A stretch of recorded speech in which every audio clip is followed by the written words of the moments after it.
Hey, what's up, Surf Coaches fans? I'm Moy with Shaka Surf Camp, and today what I'm going to do is I'm going to go over paddling. I'm going to go over 5 key points that I commonly see in beginners, errors that I commonly see. If you are beginning surfing or you're having a problem catching waves, you're not getting into waves, or you're getting tired really early or really quickly, or you're even feeling some shoulder pain, you may have a problem with your paddle. So I'm going to go over 5 pointers that are for surfing.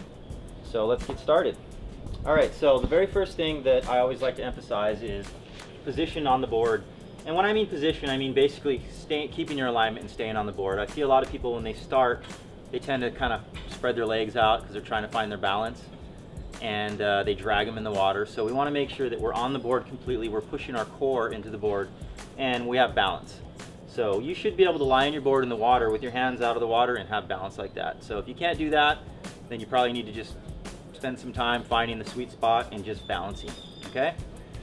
All right, so the second thing that I go over, or I see a lot, is I call it short paddling, not hitting the full range of motion. So people that start out, a lot of times they get really excited, they want to catch a wave, so they do these really short paddles, and it's very tense and they get tired really quickly.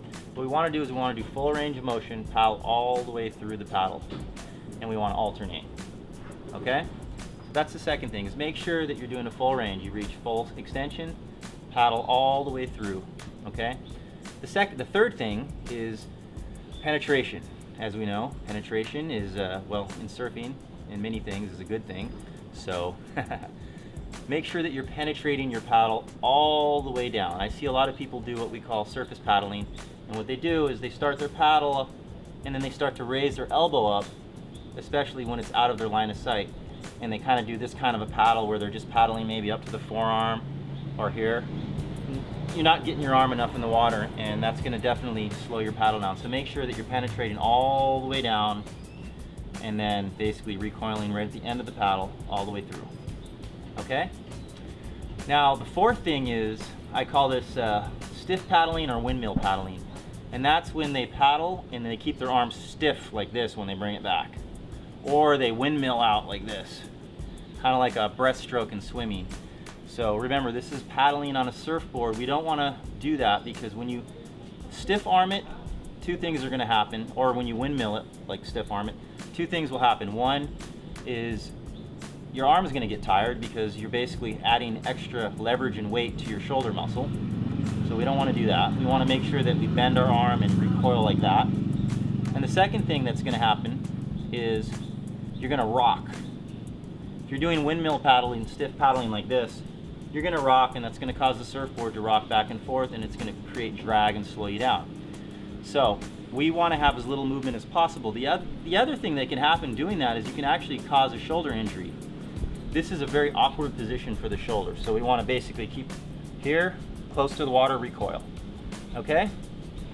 And finally, the 5th thing, which is very important, is rhythm and flow in your paddling, almost like a drum beat. When you're paddling, you know, whether you're paddling out or catching a wave, you want to get into a rhythm where you just got this nice rhythm. I see some people, they'll go 1, 2, 1, 2, or they'll go 1 and then switch hands and go 1, or they'll do all kinds of weird stuff, or they'll do double-handed and single.